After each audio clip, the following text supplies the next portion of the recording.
Okay, well, so here's the story. So this is funny. We were just talking about like who can cook well. My in-laws can cook really well. Like everything they make, they could just look in the pantry in the fridge. I'm like, yeah, I'll throw something together. I'm like, how did you get this out of that?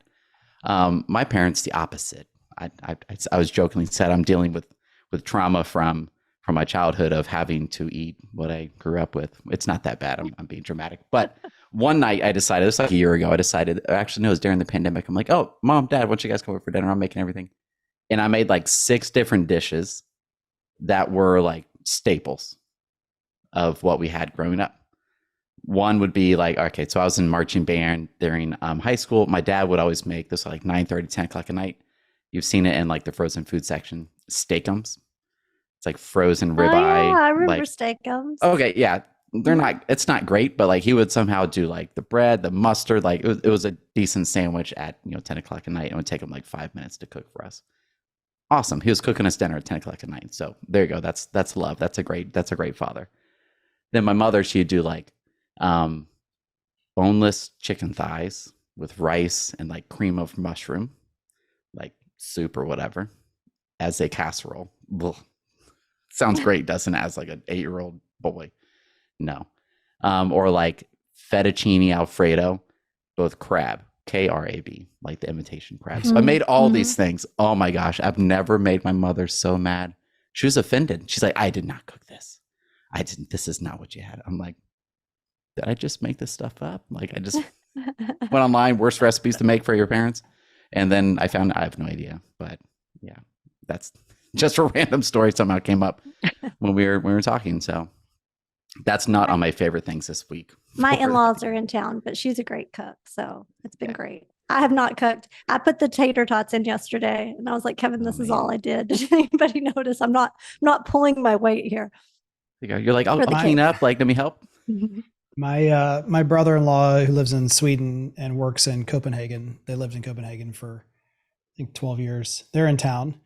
And what that means for us when it comes to food is that we have to go to IKEA for dinner at least once. It's, Because it's Swedish believe it or meatballs. not, and this is not me hating, this is the actual truth. Swedish meatballs are the only thing from Sweden worth eating. I I can have a believe friend that. from Sweden. I'm going to ask. Yeah, Linnea Chapman is Swedish in her background as well. She'll probably be mad when she hears this, but I mean, Oh, I've been over there twice, and both times, I mean, the bread and pastries, that's on a different level. They okay. have some pretty cool hot dog things going on there with like fried onions and weird relishes.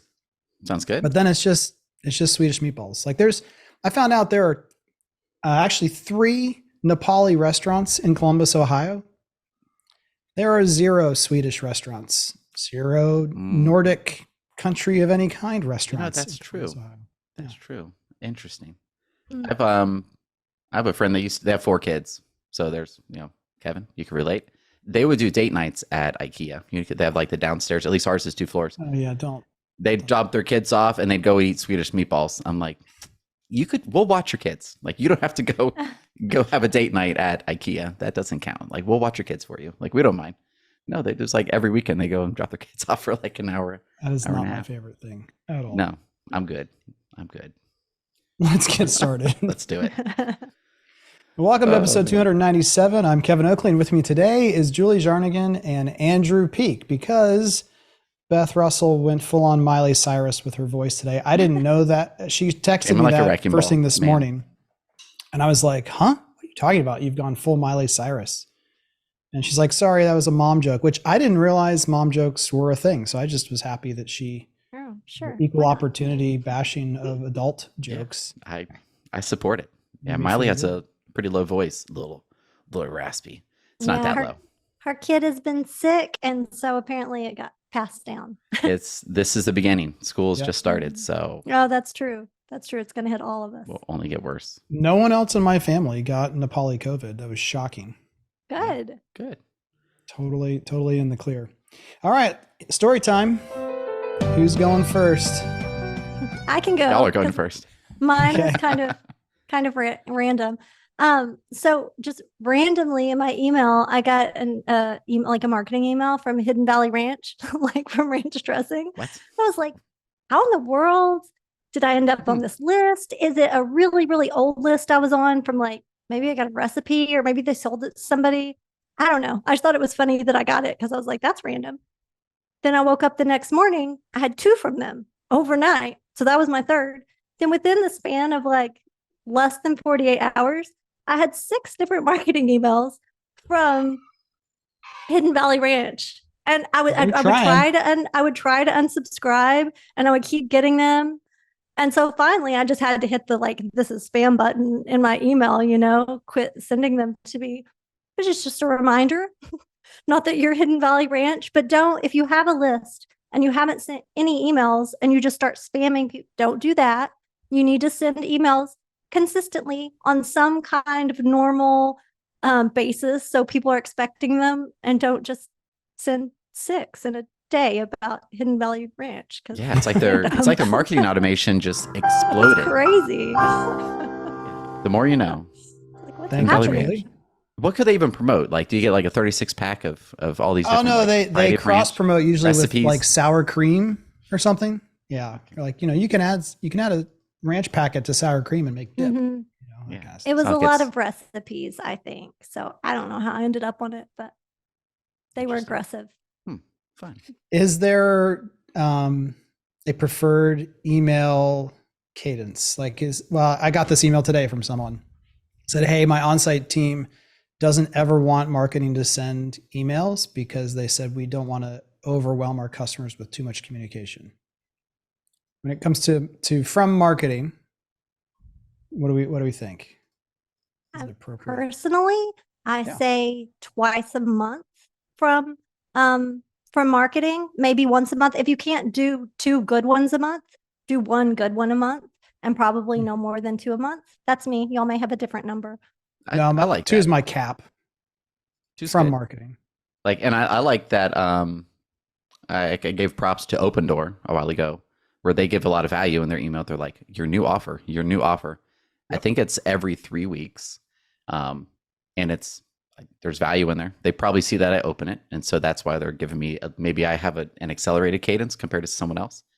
But yeah, I think twice, and maybe some type of like trigger that helps you slow down that cadence. Like, okay, now they purchased. Let's not give them all of the marketing emails. Or maybe they switch a different list, whatever it may be. But I think we all agree, lean on less versus more from marketing. Well, less as long as it's not none or randomly Yeah, when there's we no have a none. new, just when we We think just of blow it, everybody it up. needs I feel like it needs some kind of plan and strategy around it instead of when we get to it, because that usually means never until we're panicking. And then people get it and they're like, wait, who is this? What is this? If you do have a cadence, they at least are used to seeing you pop up in their inbox, and it's not so insulting. Like, well, I don't know if insulting is the wrong word, but with Hidden Valley Ranch. Spammy. Yeah, it's one of those areas that as an industry, we still don't use data properly, I think, to clearly find, like, from the time someone becomes a lead to the time they decide to go on an appointment, I would argue that you could, to your point, if you had the great content, Julie, if you had, let's say, 15 amazing in-depth articles / blogs with photo galleries and or videos or virtual walkthroughs about 15 different stories of customers who chose your homes and love them, I think you could send one of those a month if they're good enough, or sorry, one of those a week if they're good enough over 15 weeks. But the signal of once you go to an appointment, you're kind of transitioned to another phase. And while it might still be interesting to get those, you might then have to do the work of saying, what are the best 3 that they haven't already seen, and spacing them out more, because it's still going to be interesting, just like people love watching HGTV, even though they already know where they're going to move, or, they just bought something. They still want it, but they don't need to be deluged with it in the same way. And of course, all those ideally would have the signal of go here and view more if you want, let the customer binge them, but then know not to send them because they've already seen them in an ideal world. Yep. I agree. All right. Mine comes from a call earlier this week, because I feel like this is happening a lot, not just with the builders that we work with, but around the country, where traffic is still high. In fact, the aggregate data set from home builder data, it's about the same as where it was in February, March in terms of traffic to home builder websites. Lead volume, depending on the price point and area, some places are down, but if you look at year over year, most people are still up. And so we were talking about a struggling neighborhood, and last month in June, they had 6 leads in there. So that this particular builder uses Lasso. When you use Lasso and you're analyzing lead volume, a reminder that you typically have to go look in 2 places.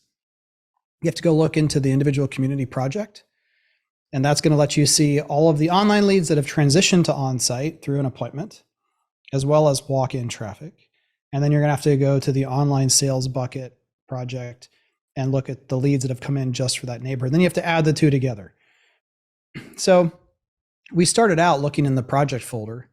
The first thing was that no one on the call immediately kind of already had their finger on the pulse of what the lead volume was for the community, which is marketers. We should always, especially the ones that are high focus, like this is a neighborhood that I'd taken over the call from Jackie Lipinski. She went on maternity leave, but they were like, oh yeah, we talk about this one like every time. It's like, cool. So how many leads did we have last month? It's okay. Like, they didn't know it, but we looked it up, and they had 38 leads in the on-site project.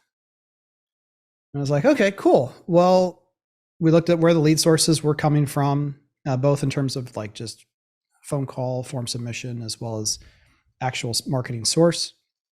And then we go to June, and there were 6.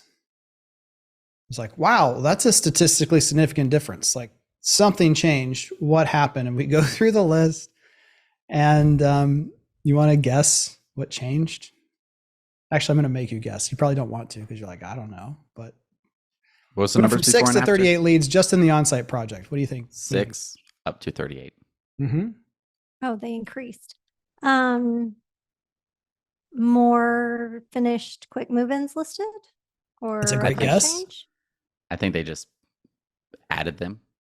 They were there before. Maybe they added everybody. You're close. Like You're they very, registered very them. close. Like they're like this. They had the same number. Maybe the number didn't change, but they just decided like, well, everyone's looking at me. I'm in the hot seat. I better add something in here.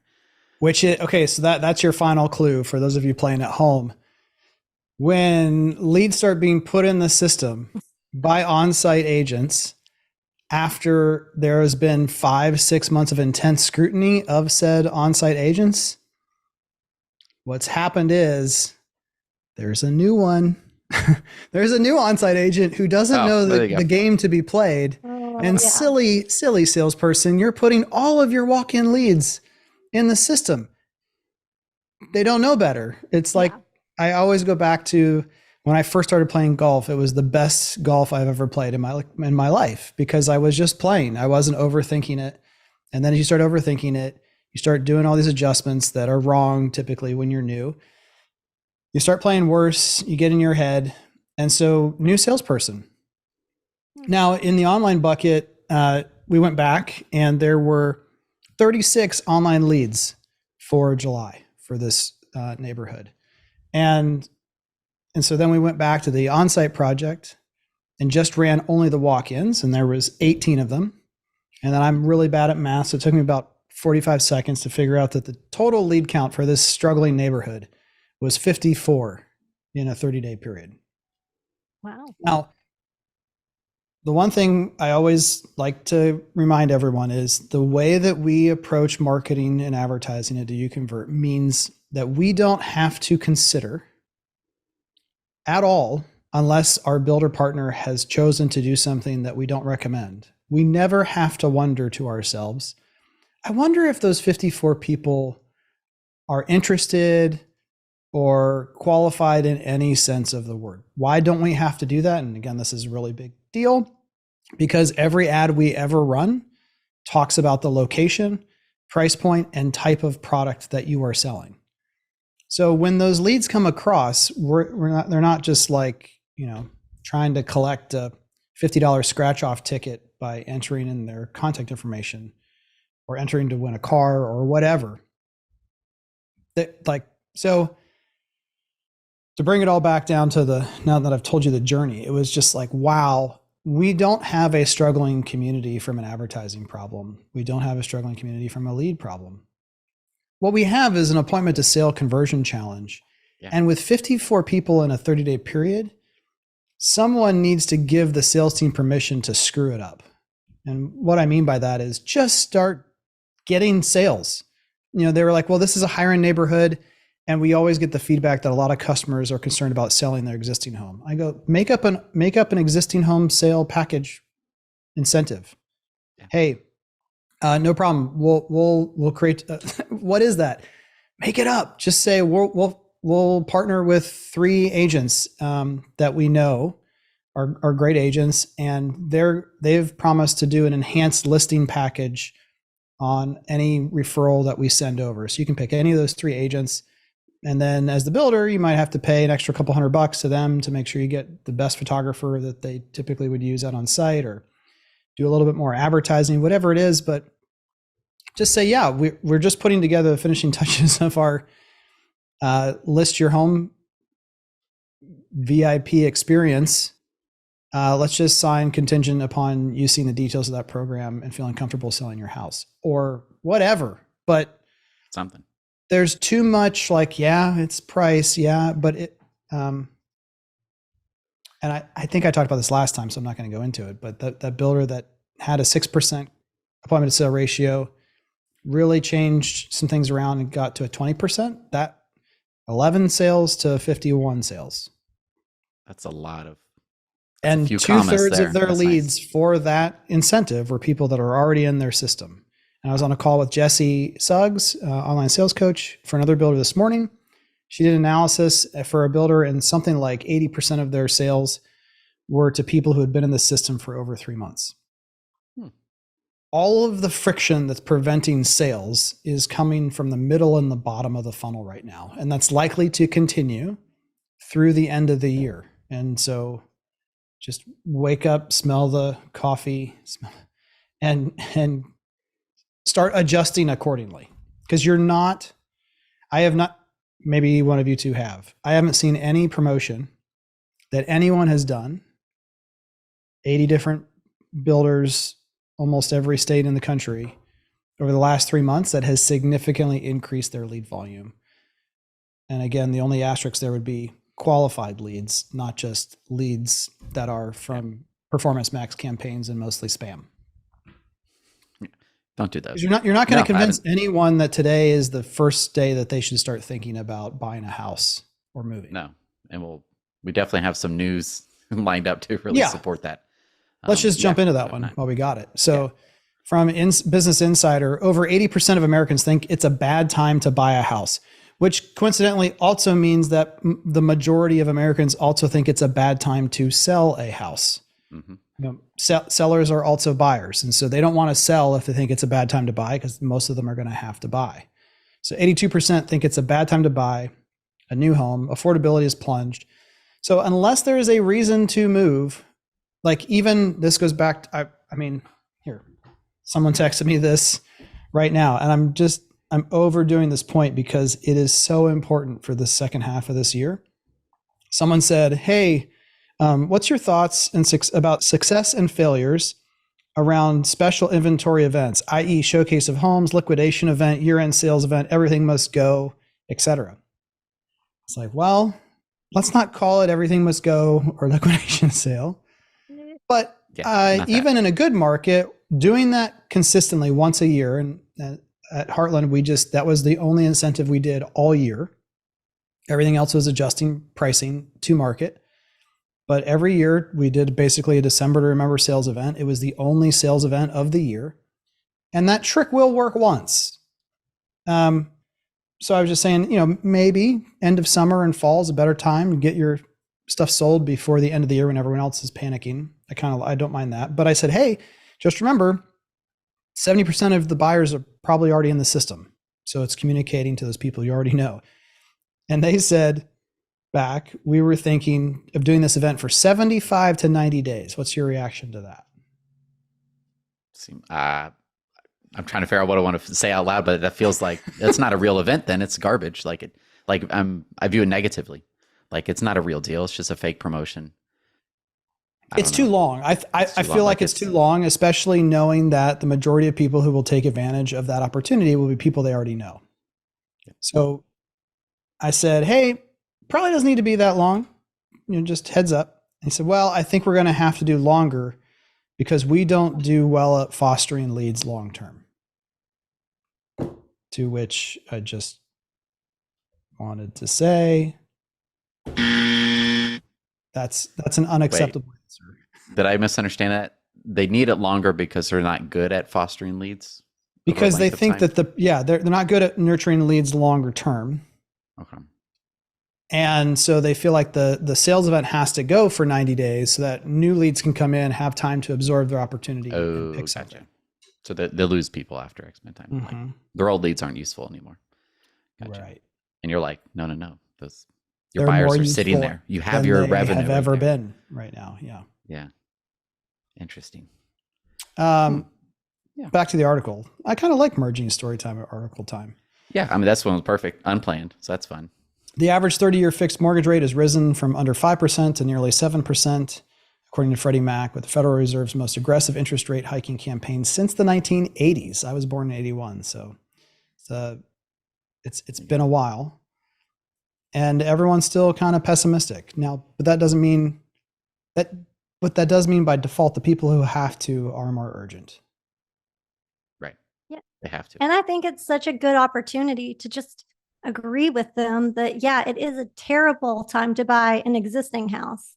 Like, yes, absolutely. You are completely right. It is a terrible time to buy an existing house. It's a great time to buy a new house because look at this great thing we can do to help you. And look how how they hold their value. And it just is a good opener to a conversation to talk through these things. So I don't think you're ever going to convince all these people that, 80% of people are wrong, everybody should be buying a house think right about now. Think about the psychology here of you think it's a bad time to buy and you see an ad that a builder runs that says 50, 75 grand off if you buy by the end of the month. I think your negativity bias is like, see, I told you it's a bad time to buy. You don't think to yourself, that much money? Yeah, I wasn't going to buy, but now I can save 75 grand. Like, again, doesn't mean it doesn't work. But it doesn't work for the reason we tell ourselves it works. When someone buys something that's on sale, that's because that's what they believe it's actually worth. Or they believe that there's it's not the savings. We justify that. We tell our spouse, hey, don't get mad at me. I just saved us $100. But in our minds, we knew that that's not what we did. Yeah, that's what it should be paid. I could see that reaction being like, oh, desperation, it's still overpriced. This as far as like if you're being kind of indoctrinated with like these articles like this where like 80% say it's a bad time to buy, your reaction is to be correct with the rest of society. And so you're like, well, I'll go along with that. I feel like that'll make me look smart. And like you said, Julie, like, well, the builders are the ones offering like these great incentives, 5.25, 5.5, 4 point, whatever. Like that's different than 7%, significantly different. So. Well, and the other thing that's interesting about interest rates, Barbara Corcoran, you all know her from Shark Tank. She's kind of got a thing that's going viral around the used home industry right now because she's like, everyone, you've got to buy a house now that rates are at 7% because when rates go down, the prices are going to go up. So what she's correlating to, and it's not a crazy thought at all, is when rates were at 4.5 and they went down to 3, it took too long for most builders to figure this out, but builders were like, wait a minute, I can, I still remember people be like, well, how much should we raise prices by, Kevin? I mean, they just keep selling. What should we raise them to? I go, just do the math of exactly what is the same payment.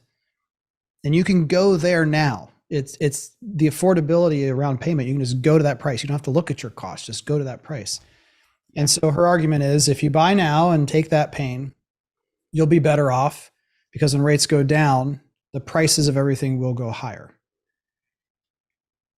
That's not a guarantee, by the way, because if rates go down, it still means that there's bad things going on in the economy and the job market will have turned. But it's, I think to say kind of rudely in my brain, like that's like privilege problems. Right? Like she's like, I have X amount on my bank account. Like I'll deal with this. In 2 years, I'm out of this situation. But if you're stuck at 7% forever, you can't refi, your financial situation doesn't change or drastically go up, then you could be stuck. So for normal people, maybe not. But I definitely understand what she's saying there. What's interesting is, do we know anyone? This is going way back. Remember DOR, DOR, the door counting, the tracking, the infrared tracking tool. Yeah, I remember they weren't that expensive to implement, and then like as we kind of got used to that, and I'm not sure if there's any builders still using it, but there's recommendation like, oh, don't put it at the front door, put it like in the primary bathroom or something, or whatever. It'd be like, okay, real people in the model home will definitely go here versus someone going in and out, deliveries, mail, et cetera, et cetera. Be interesting having that data to kind of normalize like the salesperson. This is back to the first part of your story. Like leads went up. No, it's just a new sales agent on site. It's like, well, we've had 300 people come in, 200 people, 100 people, whatever it is. That person has 6. This one for 6. So that just kind of like normalize the data. Be interesting. So my little story is just like, maybe it'll make you feel comfortable. GA4 is still quirky. I don't like it. I don't get it. I was just on a call about an hour and a half ago. Really intelligent guy. He's like, hey, we're seeing this. Like, what is happening? And I'm sitting there like, man, I wish I could be super smart right now and have the answer to this. I'm like, I have no idea. Like, let me just rebuild that report for you. And maybe that will fix it.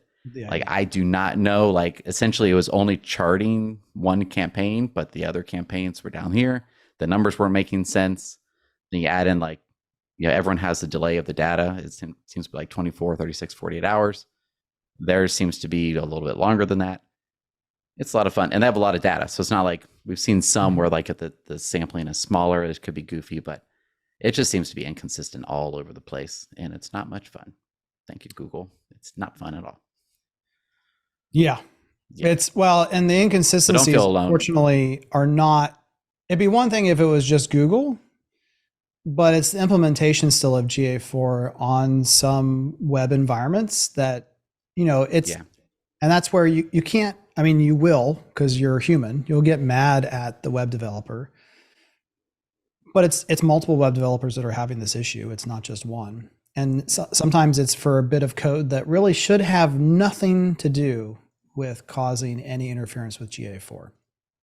So I feel like I use this a lot, but WordPress is a great format for a blog, but trying to build a website with WordPress, in fact, again, just this morning talked with a large organization, multi-state organization that still uses WordPress for and we were talking about they are having a spam issue.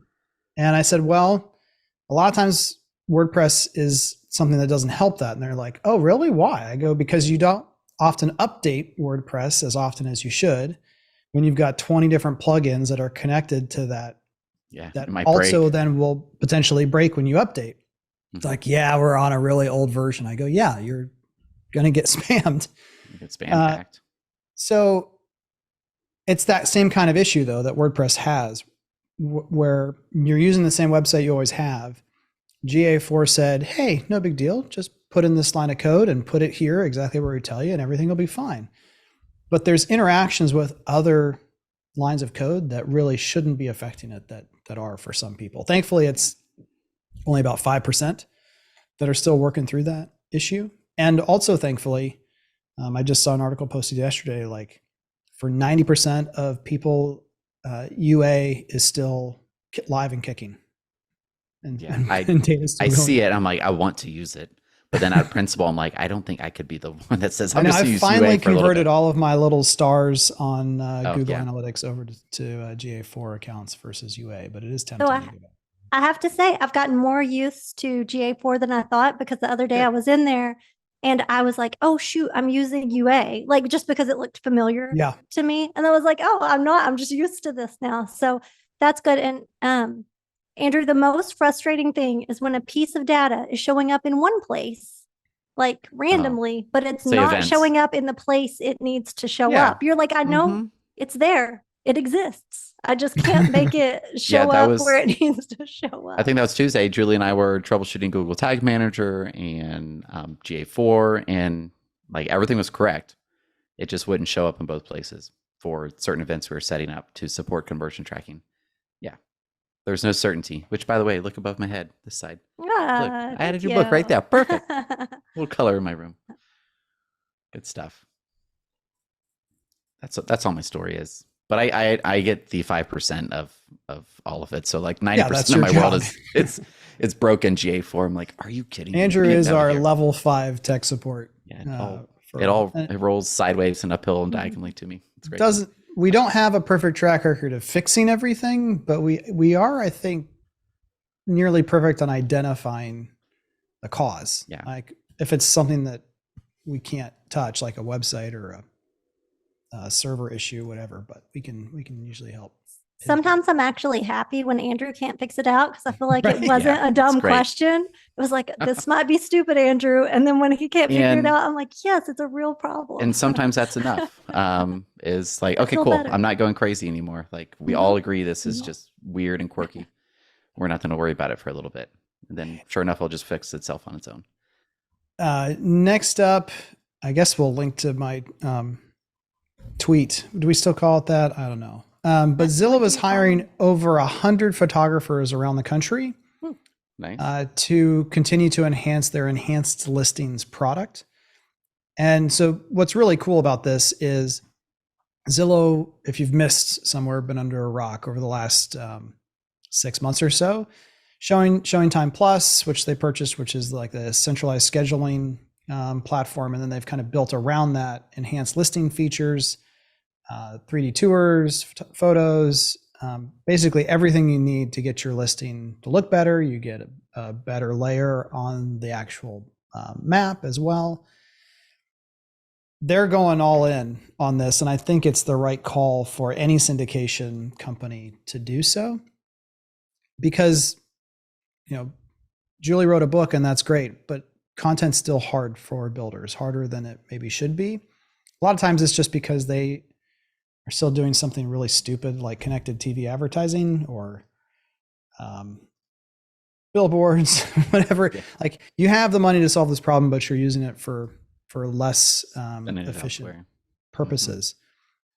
Mm-hmm. But I have a feeling this is going to be huge when they start to roll it out. And I have no idea when they'll be doing this, but the moment that builders can just say, who are already advertising on Zillow, and it's like, yeah, for X amount more, or I don't know if they're going to include it, but do you want us to just come take pictures of this house? Like really good pictures. And it's also a good box out move for homes.com, which is trying to come in and disrupt. Although I read an article that basically they even know they're not going to be Zillow. It's like our goal is to be a really good number 2 and keep Zillow honest, but we're not gonna take over the show. I mean, there's Bing ads to Google ads, so there's always a number 2. I wonder if they'll even have the photographers edit, which would be. I think so. I mean, basic edits, yeah, basic cleanup. And I was like, imagine that. What's really smart about this from a strategic perspective, and Homes, CoStar, Homes' parent company, started this on the commercial side. They can take these pictures, and again, I haven't seen any paperwork, so I have no clue how this will work, but my hunch is it will work similar to CoStar in that CoStar lets the commercial agents use the imagery that they shoot for anything except to send to other commercial real estate syndication portals. So this whole concept, Inman Connect in Vegas is going on this week, and one of the panels with Robert Refkin, the CEO of Compass, and someone from Redfin, and the CEO of Next Home, I think is the name of the company. They're all talking about how like pocket listings or like listings that are unique to a company are just so incredibly important right now because there's not enough of them. And that's why we talked about Howard Hanna's move in the Cleveland area to be like, nope, we're not sharing our listings with other offices in the same way we have been. This is just like, again, it's in the technology world, they call it like getting closer to the bare metal. when you're talking about taking pictures of listings, you're getting closer to boxing out competitors in like the most bare metal approach. Like Like, it's I where see what the you're rubber saying. meets the road. Like Yeah. you don't have pictures. Great. So your listing on homes.com says that the house is 2,000 square feet, but it has no pictures. Yeah. It's pretty No, smart. no one's going to care. I like it. Especially there'll be, I'm sure, great pictures too. Like they'll be standardized, and like that will be the look for real estate photography. Whatever Zillow decides, if they end up being like, they set the mood, they set the tempo of it. So that's pretty cool. Yeah. Good for them. Yeah, I just think, well, good for everyone if it's done right. And we don't know if it will be done right, but anything that helps a builder solve a problem at a reasonable price and help Zillow, like that's doesn't happen often again, but win-win wins are really good. Yep. Agreed. I like it. Really good. All right, back to bad news. Is that where we're going? I think so. Sounds like bad news. I think it's bad news. From Redfin.com, housing market update. The typical U.S. home buyer's monthly payment is up nearly 20% from a year ago as prices rise. That's a bit, 20%. The average price of a home is only up 3.2%, but the average payment is up 20. Thank you, interest rates. Yeah, interest rates. Do you think, obviously lower down payments, I would assume. So that's affecting it. Yes. Is it, my mind on this goes to everything outside of housing. Like this does affect housing, but I'm like, so I'm in Florida, right here by the water, 5 minutes away. I'm thinking like, oh, like a lot of people want a boat. You go to a boat show, you do not see a price. You see a monthly payment on every boat. And you're like, that boat's $229 a month. Brand new boat, warranty, includes sea tow, all this stuff. You're like, I'll be looking at Lindsay, $229 a month. Like we just don't have to go to Chick-fil-A 6 times. Like that's not bad. Let's sacrifice that. We could get a boat, brand new boat. But as things like this go up, I'm like, well, that's not an option anymore, or let's not do that. And now the person that's selling the boat, they have less commission. Now they're making less money. This kind of like cascading effect of like, if you're, what's the phrase, like house poor, like eventually I feel like that long term, I don't have the data on this. I feel like this is economist info on this. Like you eventually that affects other industries, and it's this full circle of like, that's not good. I'm sure there's like a perfect number to be at, right? That I don't know, maybe there isn't. Where if it's too high, then it affects, you spend less in other places. If it's too low, then there should be more spend in housing. You could afford more. And so that keeps prices lower, keeps demand lower. If that makes any sense. In my head, this makes perfect sense. I think it makes sense. But there's like, I don't know, 2,000 people who work for the Fed who are trying to figure out like the answer to that question. It's extremely complicated. That's why rates are moving around. And I got a little bit distracted because I'm looking at this chart, which is on the video version on YouTube for those of you watching, or on doyouconvert.com. Yeah. New home listings are down 21% year over year. Look at, so 2022, the red line, this is when everyone's like, see, told you so. The world's going to end because listings started reappearing. And then June, July, they fell off. And the yellow line for 2023 is just, it's in the range, let's just say, of 2020 COVID lows. Like April, May, number of new homes that hit the market was at an all-time low for April, May. But we've kind of been hanging around there all of 2023. It's just incredible. Like the amount of pain on the used home side of the world for these folks who don't have the number of transactions is crazy. And I am hearing, again, we got to get an agent or a broker on the program to talk about this, because I'm getting more emails and texts as well from builders who are like, what is going on with real estate agents? They are losing their mind. Every deal is like a huge deal. Some of the words they use to describe the behavior, I don't know if I can say on air, but You need your little censor button. They're like, please tell us that you have something happening at the summit in September talking about how to handle agents and what to do, because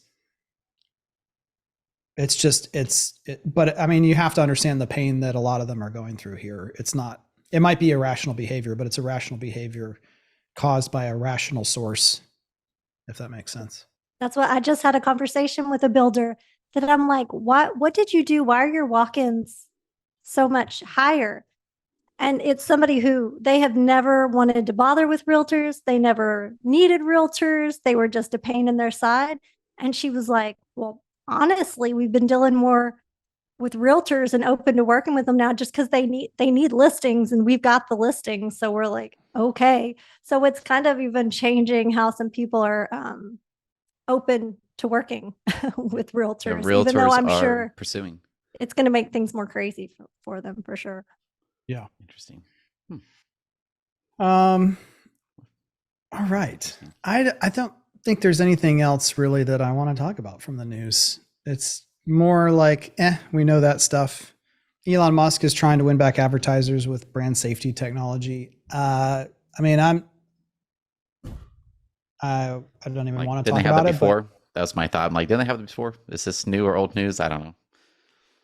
First of all, the whole thing, I mean, maybe it settles down, and in some ways it has, because thread who, like, what's that thing? All the users that and the community is alive and well there. Most of the people I interact with have not gone away or stopped Xing. On X. Okay, I was going to say. Like, advertisers are so, in fact, I do want to read this. I pulled up another thing that we can't share the link to because it's a subscription to DigiDay Plus. They conned me into like a $200 subscription for the year because of an article I really wanted to read. They got you. Again, a point for like great content wins.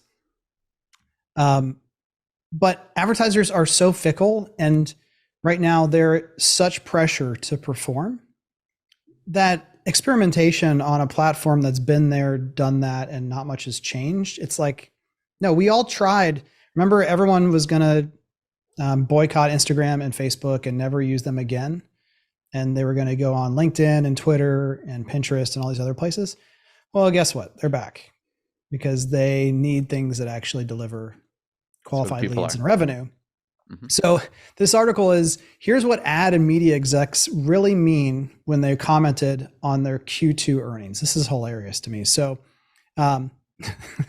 it's so fun, so good. I'll try to use different voices just for entertainment value. So these are all things that high-level executives said on their earnings call. The first is Doug Horn, the CFO at Gannett.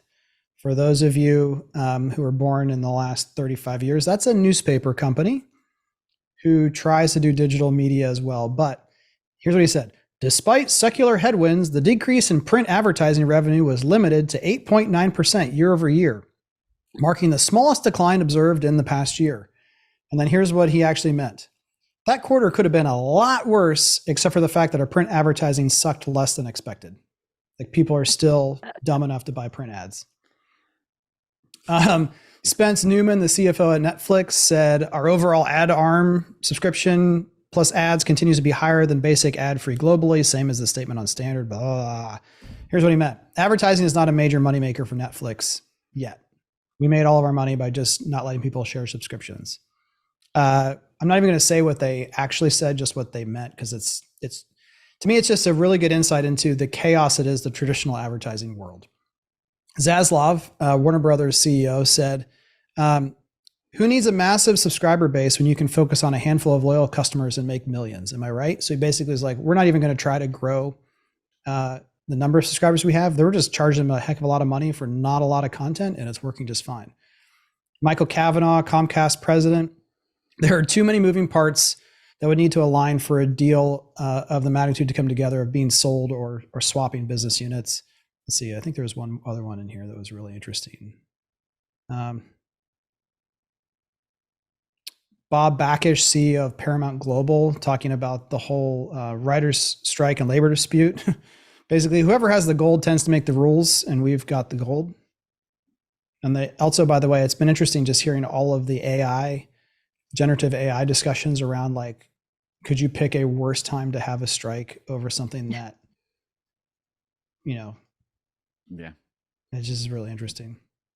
So if you, I mean, Mark Zuckerberg, this one's pretty good. Reels plays exceeded 200 billion per day across Facebook and Instagram.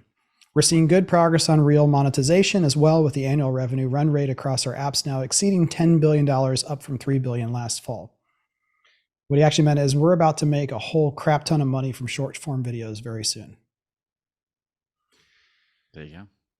But like people in the print industry, I mean, even TV, again, I've hinted at a couple times, but connected TV advertising sounds awesome. And if like Disney Plus right now is pivoting, their last call, Iger just said, you know what? We don't want people, like, we're going to up the price of Disney Plus because we will make way more money if we can sell ads than if we make people pay what they're willing to pay for the platform. So their goal is actually to grow the ad supported subscriptions more than anything else. And if they and others convince more people to do that, and you can start affordably, that's the key, affordably targeting households with TV advertising on streaming services, that will be great. For right now, it's the only way that people like Disney can make money. They can sell that because the concept of it is so good. In actual performance, it's not worth the expense being paid, except for those people who are making money from the ads being bought. Yeah. I mean, essentially it is. Go ahead. Doesn't it feel weird that we're like subscriptions, no more ads, and then the pendulum is swinging the other way? Right. That like our kids aren't going to understand. No, we're just going back to cable. Like we already had this, and then we didn't have this, and now we have this again. It's just the way things cycle through is interesting to me. Well, yeah. I think it's a cat and mouse game of we, as advertisers, we want this ability to target at the household level, which streaming accounts allow that cable accounts didn't. I used to do cable TV advertising at Heartland, and you could pick a zip code. That was it. Like you could say target all of the Time Warner or Comcast subscribers in this zip code. That was the most you could target. Now that you can target accounts and you know who those accounts are, and that data gets blended with other data sources, it's the right thing that advertisers want. Whether consumers will put up with it is another thing, because it's hard to go back to, like, we use YouTube TV. Big Brother is out. My wife loves Big Brother. That's usually I get her the subscription to like the all access thing for Big Brother for her birthday. We missed the first 2 episodes. So we have to go back and watch. YouTube TV records everything, but you have to, if you don't put it in your own DVR tool, you have to watch it with ads. And I kid you not, like every ad break is 8 30-second commercials. And they add in like double. It's like punitive. It's like, you missed it. Haha, we got you. But now you want it. Mm-hmm. And it's just painful to watch that stuff. It's painful. I mean, at the end of the day, it's revenue per user, right? Just like you look at Facebook when they do their quarterlies, you read the PDFs and you're like, okay. Like, all right, a average US user is worth $23.54 per quarter. So you're like, oh, well, I'll just pay $15 a month to have no ads on my Facebook. But for them, they're not making that choice to do that. But that's what it is. At least that's why I interpret it. Like, right, we could go this way or this way. Revenue per user and then revenue at the end. But then they get into like, well, we need longevity. We need retention of these users. We can't have attrition, them dying off. So they have to factor in all those things. What a fun analysis for billions of dollars and revenue to do. And like, here's what I'm presenting, shaking your hands. Like, I'm nervous to tell this to someone. But okay, favorites. Oh man. Yeah, Andrew's again filling in for Beth last second, so we'll let you go last. Favorite and you can skip if you need to. Actually, Julie, I do have a favorite anything? thing. I've got one. So my son just turned 15. He's starting high school. So for his birthday, he wanted us to take him shopping at the Backpacker, which is like it's more expensive than usually for school clothes, we would do like Target and Old Navy because everybody knows that I'm thrifty like that. So it's more expensive, but they got the coolest school backpacks there that maybe I'm out of the loop, but they're have an insulated pocket in the front for their lunches. So, you're 15 at high school, you don't want to carry a lunch pail. So you No. just have it like built into the cool little backpack. So Lunch made me pail? cringe. I like it. Yes. Made me cringe a little bit when we Yeah, these are Well- up there. I'm looking at them. what we paid for all his clothes there. But he's getting older. He wanted the cooler clothes. Yeah. Yeah. I'm Andrew, looking, I think your what a fun favorite story. should be the kids are back in school. That is my favorite. Yeah. It's great. It is my favorite. That We is still going have to be 2 what it weeks is. here, but Ooh, yeah, ours started. This will be out next. So like 2 weeks ago they started. By the time this is out, I think, or a week ago, whatever it may be. But yeah, I'm excited for that. What's the fun challenge though is we record 3:30 Eastern. They get home like right now. Well, that's 4:00, but right when we start is when they get home. So I'm like mute, unmute, mute because they have to walk through the door, which is 15 feet that way with my door shut and all that stuff is fine. But yeah, that was fun shopping for them. We have 3, so you have 2, but you went to the backpacker, which looks like a super sweet store to go to. For a few things, not For a few everything. things, not came from everything. The backpacker. But it's our kids are in uniforms, which is great. But you still they got to get the dry fit ones, otherwise like the collar shirts shrink and then so they don't last a long time. But yeah, so it's expensive starting back up school. But I'm glad they're gone. It's quiet. The power bill will definitely go down because Fortnite and the PS5, the Xbox, and desktop are not running upstairs all day. right. I'll take that. Forgot about that. What do you got? I'm late to the game here. I feel like food showing up in boxes has come and gone for most people. They're like, yeah, I tried Blue Apron, all that stuff. This is Factor 75. I don't know if you've heard of this, but they're refrigerated meals. They're all fully prepared. Okay. And the quality of the meat in particular is incredible. Like it's like going to Carfagna's, which is the premier butcher here in town. If you're going to make ribs or steak for a special occasion, you go to Carfagna's. All the meat is really, really good. It's not, I guess some people use it for like dieting or whatever, but there's 4 or 5 categories like keto or low calorie, vegetarian, vegan, whatever. It's all really good. There was a pork chop thing that my wife had because she did it first. And I was like, what are we doing? This is dumb.